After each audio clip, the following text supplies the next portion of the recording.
السلام علیکم ورحمۃ اللہ وبرکاتہ۔ بسم اللہ الرحمن الرحیم۔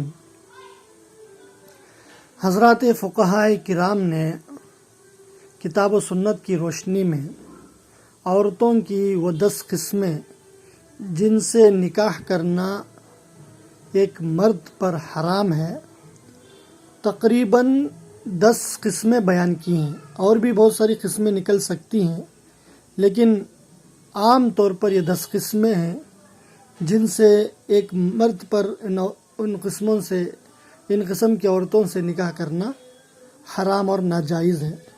بعضیں تو اس میں ہمیشہ کے لیے حرام ہیں، اور بعض تو کسی عارض کی وجہ سے وہ قسمیں عورتوں کی حرام ہو جاتی ہیں۔ وہ کیا قسمیں ہیں؟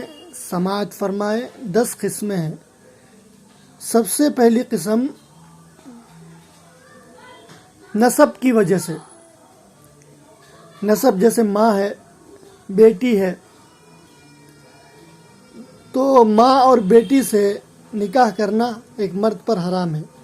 دوسری قسم مصاہرت کی وجہ سے، جیسے بیوی کی ماں ہے یعنی ساس ہے، اور جو مصاہرت کے جو رشتے ہوتے ہیں جیسے بیوی کی بہن ہے، اس طرح۔ اور تیسری قسم عورت کی رضاعی ماں یا رضاعی بہن بسبب الرضاع، یعنی دودھ پلائے، اگر 2 سال کی مدت میں جو دودھ پلاتی ہے ماں، تو اس سے بھی حرمت رضاعت ثابت ہوتی ہے۔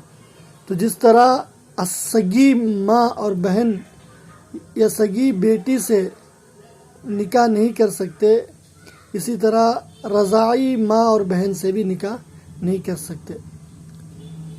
اور چوتھی قسم عورت کی الجمع بین الاختین، 2 بہن ہیں تو ان سے نکاح کرنا حرام ہے۔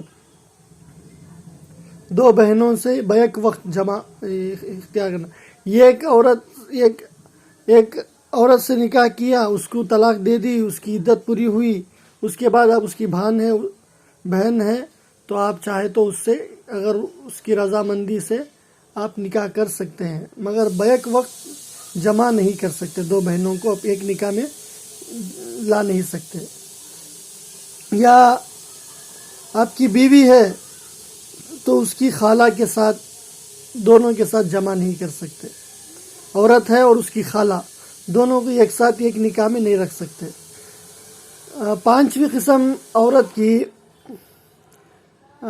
اگر وہ کسی اور کے نکاح میں باوجود تو جب تک اس کو پہلا شوہر اسے طلاق نہ دے دے، یا عدت گزار رہی ہے کوئی عورت، تو عدت کی حالت میں بھی آپ نکاح نہیں کر سکتے جب تک کہ اس کا شوہر اسے پوری طرح سے آزاد نہ کر دے۔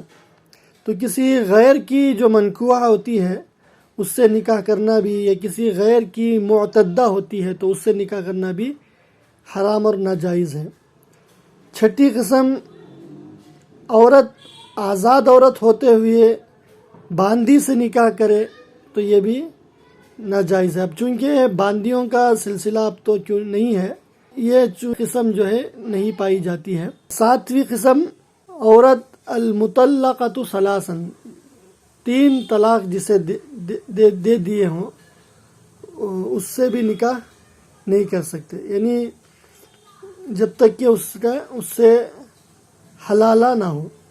یعنی اگر آدمی اپنی عورت کو 3 طلاق دے دے تو وہ اس کے لیے حلال نہیں ہو سکتی جب تک کہ دوسرا کوئی جو ہے اس سے نکاح نہ کرے اور ان کے درمیان ازدواجی تعلقات قائم نہ ہو، تب تک قائم ہو جائے اور وہ اپنے نکاح کے بندھن میں بندھ جائے اور وہ میاں بیوی کہلائیں۔ اس کے بعد اگر وہ اپنی مرضی سے اسے آزاد کرنا چاہے، اسے طلاق دینا چاہے، اس کے بعد اگر یہ پہلا شوہر جو اس کو چھوڑ دیا ہے 3 طلاق دے کر، طلاق مغلظہ جسے کہتے ہیں، وہ دے کر چھوڑ دیا ہے، تو اس سے دوبارہ وہ نکاح کر سکتا ہے، مگر بغیر حلالے کے اس عورت سے بھی نکاح کرنا جائز نہیں ہے۔ 8ویں قسم، اگر وہ مرد ہے تو عورت کا اسی یعنی مسلمان ہونا ضروری ہے۔ مرد مسلمان ہے تو عورت کا مسلمان ہونا بھی ضروری ہے۔ جیسے فقہا نے فرمایا کہ آسمان دین جیسے مجوسی ہے، جیسے آگ پرست ہے، تو اس سے نکاح کرنا بھی جائز نہیں ہے۔ یعنی مثلا مذہب مراد ہے، مذہب میں متفق ہونا چاہیے، مرد و عورت مذہب میں متفق ہو۔ اور 9ویں قسم فرمایا کہ آزاد مرد جو ہے سید ہے، اور وہ سید جو ہے کسی مملوکہ سے نکاح کر رہا ہے، کسی کی مملوکہ، کسی کی باندی سے نکاح کر رہا ہے، تو یہ بھی درست نہیں ہے۔ تو کفو ہونا ضروری ہے، برابری ہونا ضروری ہے۔ 10ویں قسم، جس عورت سے وہ نکاح کر رہا ہے وہ 5ویں عورت نہ ہو۔ یعنی مثال طور پر اگر کسی زید جو ہے کسی رابعہ سے یا رابعہ سے نکاح کر رہا ہے، تو وہ یہ رابعہ جو عورت ہے اس کے نکاح میں پانچواں نکاح اس کا نہ ہو، یعنی 5ویں عورت نہ ہو۔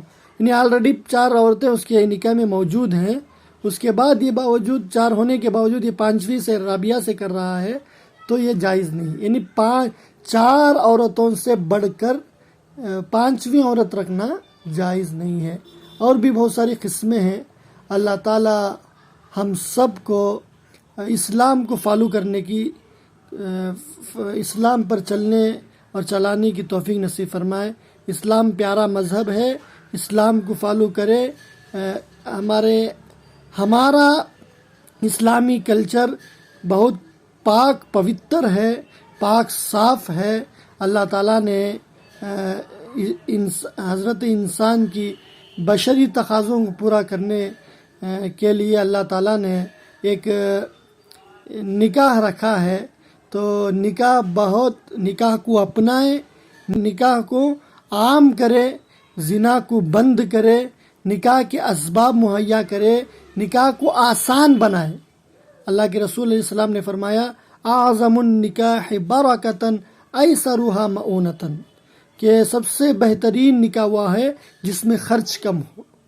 تو آج زمانہ ایسا معلوم ہوتا ہے کہ نکاح مشکل ہو گیا ہے، زنا آسان ہو گیا ہے۔ زنا میرے بھائی، نکاح جو ہے یہ جو نکاح کرتا ہے، اللہ کے رسول نے فرمایا اس کا ایمان مکمل ہو جاتا ہے۔ آدھا ایمان رہتا ہے، جب وہ نکاح کر لیتا ہے تو فقد استکمل الایمان، اس کا ایمان مکمل ہو جاتا ہے۔ اسی لیے حضرت امام اعظم ابو حنیفہ رحمۃ اللہ علیہ کے نزدیک نکاح میں مشغول ہونا بہتر ہے نوافل میں مشغول ہونے سے۔ نوافل میں مشغول ہونے سے بہتر ہے نکاح میں مشغول ہو جائے، آدمی کو جو ہے پاکیزگی نصیب ہوتی ہے۔ اسی لیے اللہ کے رسول علیہ السلام نے فرمایا یا معاشر الشباب، اے نوجوانوں کی جماعت، من استطاع منکم الباءۃ، جو تم میں سے نکاح کی طاقت رکھتا ہے، فلیتزوج، اس کو چاہیے کہ فوراً نکاح کر لے، فإنہ اغض للبصر واحسن للفرج، اس لیے کہ وہ نگاہوں کو نیچی کرنے والی ہے۔ نگاہ جب تک نیچی رہے گی تب تک وہ محفوظ رہیں گی، اللہ کی نافرمانی سے محفوظ رہیں گی۔ جب اونچی ہوں گی تو جو ہے وہ بھٹکتی پھریں گی اور وہ آزاد ہو جائیں گی۔ نظر کی آوارگی بہت بڑی آوارگی ہے، بہت بری آوارگی ہے۔ تو اللہ تعالی ہم سب کو بدنگاہی سے حفاظت فرمائے۔ اور آگے اللہ کے رسول نے فرمایا وَأَحْسَنُ لِلْفَرْجِ، جب نظر جھکی رہے گی تو شرمگاہ کی بھی حفاظت ہوگی۔ اسی لیے اللہ کے رسول، اللہ نے خود قرآن میں فرمایا قد افلح المؤمنون، جو مومنوں کی جو 7 صفات گنائے ہیں اس میں سے وہ جو ہے والذین هم لفروجہم حافظون، جو اپنے شرمگاہوں کی حفاظت کرتے ہیں، یعنی اپنے بیویوں کے علاوہ اپنے اللہ نے جس راستے کی اجازت دی ہے اس راستوں کے علاوہ کسی اور راستے میں وہ اپنے جو ہے اپنی عزت کی حفاظت کرتے ہیں۔ تو اس لیے میرے بھائی، میرے بہنوں، میرے بھائیوں، آپ جو ہے نکاح کو آسان بنائیں، نکاح کو آسان بنائیں۔ اور ہمارا بہت اچھا مذہب ہے۔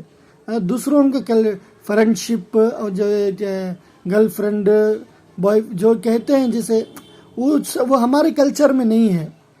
ہمارے کلچر میں نکاح ہے. آپ نکاح کام کریے جب آپ کے اندر کتنی طاقت ہے. اگر آپ کے اندر طاقت 4 کی ہے تو 4 کریں، بیک وقت کریں، کرنا چاہے تو کریں. اس میں کوئی روک ٹوک نہیں ہے. اسلام کو فالو کرے، اسلام پر چلے، اسلام پر جئیں، اسلام پہ مریں. اسلام پر ان صلاتی و نسکی و محیای للہ رب العالمین و مماتی للہ رب، میری نماز، میری قربانی، میری حج، میرا روزہ، میرا صدقہ، میرا جینا، میرا اٹھنا، میرا بیٹھنا، میرا ہر لمحہ، میرا سب للہ رب العالمین، سب اللہ کے لیے. تو اس لیے اس کے دین میں کامیابی، دین کے طریقے کو، تو اللہ کے جو اللہ نے جو طریقہ بنایا، جو راستہ بنایا، جو بتایا ہے، ہر میدان میں، شادی بیاہ کا ہو، معاملات کا ہو، معاشرت کا ہو، تجارت کا ہو، ہر معاملے میں اللہ کے طریقے کو، اللہ کے رسول کے طریقے کو اپنائے. خصوصاً نکاح والے معاملے میں، ازدواجی زندگی والے معاملے میں، عورت اور مرد کے اختلاط والے معاملے میں اسلام کو فالو کرے. علماء سے رابطہ رکھے، علماء سے جڑے رہیں، علماء سے جڑے رہیں. اللہ تعالی ہم سب کو کامل طور پر دین اسلام پر عمل کی توفیق نصیب فرمائے. آمین یا رب العالمین.